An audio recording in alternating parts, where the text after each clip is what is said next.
oras para sa'yo. At syempre dahil Lunes na naman.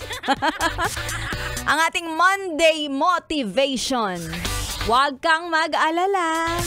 Remember, 4 days na lang. Friday na. O, diba? O sige na, kung ayaw mo na lang masyadong isipin, well, ito na lang.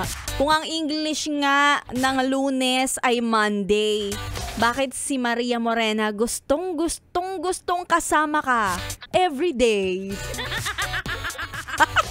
Hindi pa rin. Wala namang pinagbago. Lunes pa rin. Pero yes, friend, ingat.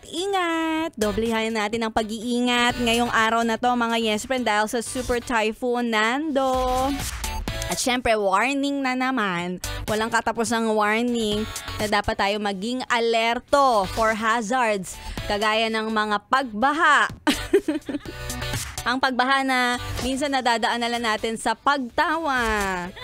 At mag-ingat din. Of course, may posibilidad din na gumuho ang lupa sa mga areas na matataas. Ayan ha, kaya maging alerto. Naku, kung hindi nyo kayang kontrolin, hindi natin makokontrol ang pagbaha, kontrolin nyo na lang ang mga galit ninyo.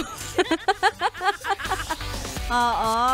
Dahil syempre, yes, pre, no, kailangan maging alerto tayo, lalo pat may pinagdadaanan tayo ngayong masamang panahon. Huwag mo nang ternohan ng masamang pag-uugali mo.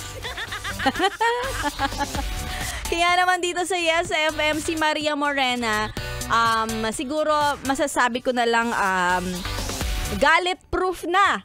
Hindi man ako waterproof, pero galit proof na ako. Sige, kahit marami tayong mga nararanasan, pero ang kaya na lang talaga natin kontrolin sa mundong ito ay yung emotion natin. Kaya kung may choice ka nga naman, kung magiging masaya o malungkot o galit, piliin mo na lang kung saan yung pwede kang maging maganda. O gwapo. Siyempre. Kaya naman sa mga yes friend natin, alam ko may inaabang-abangan kayo. Huwag ka mag-alala dahil hindi natin palalagpasin ang pagbigay ng papremyo. Dahil mamaya-maya na ay sasabihin ko na ang ating mga mechanics para kayo ay manalo ng 1,000 para sa ating solid 100 days of Christmas. Dito lang yan sa 101.1 Yes FM. Solid 100 days of Christmas. Kaya kung ako sa inyo, tutok lang ng tutok, solid na solid yes friend. Dito lang yan sa 101.1 Yes FM. Solid 94 days to go before Christmas.